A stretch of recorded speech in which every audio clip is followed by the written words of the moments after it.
This channel does not promote any violent, harmful, or illegal activities. All content provided by this channel is meant for an educational purpose only. বাড়ির ভিত তৈরি হবে, সেই কারণে চলছিল গর্ত খোঁড়ার কাজ।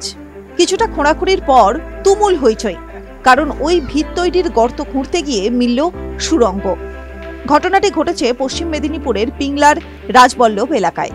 ঘটনার খবর জানাজানি হতেই ঘটনাস্থলে পৌঁছায় প্রশাসনিক আধিকারিকরা। জানা গিয়েছে, পিংলা এলাকার বাসিন্দা অনিমা ঘোষ। তার পাকা বাড়ি তৈরির জন্য মাটি খোঁড়ার কাজ চলছিল।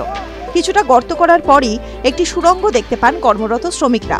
তারপর আরও মাটি সরাতেই দেখা যায় 15 ফুটের মতো চওড়া একটি ঘরের মতো ঘেরা জায়গা। তার একদিকের দেওয়ালে একটি খোপ। বিষয়টি জানাজানি হতেই হইচই পড়ে যায় এলাকায়। ইতিমধ্যেই ঘটনাস্থলে পৌঁছেছে পিংলা ব্লক প্রশাসন। ঐতিহাসিক স্থাপত্যের অংশ কিনা তা নিয়ে রহস্য দানা বেঁধেছে। বিডিও পিংলা লাকপা ওয়াংচু শেরপা বলেন, আমরা দেখছি পুরো বিষয়টা। আমার বিশেষ কিছু মনে হচ্ছে না, আগে দেখি কি হয়, পুরোটা জানাবো পরে। তবে 10-15 ফিটের গর্ত দেখছি। অনিমা বলেন, বাড়ি শুরু করেছি। যখন গর্ত খোঁড়া হয়েছে তখন প্রতিটি গর্ত থেকেই ইট বেরোচ্ছে, এরপর সুড়ঙ্গ বেরিয়েছে, এমনকি পুরনো দিনের সিঁড়ি বেরিয়েছে। আমার শাশুড়ি বলেছিলেন অনেক দিন আগে এখানে নাকি মন্দির ছিল, এখন জানি না। TV9 Bangla digital.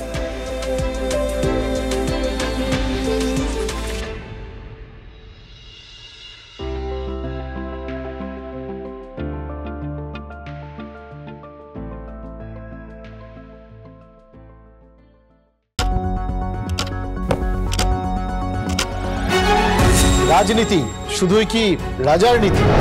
রাজা উজিরের চোখে নয়, আপনার আমার চোখে সমাজের ছবি।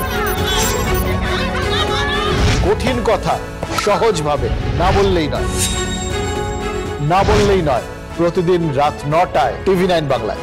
TV9 বাংলা না দেখলেই নয়।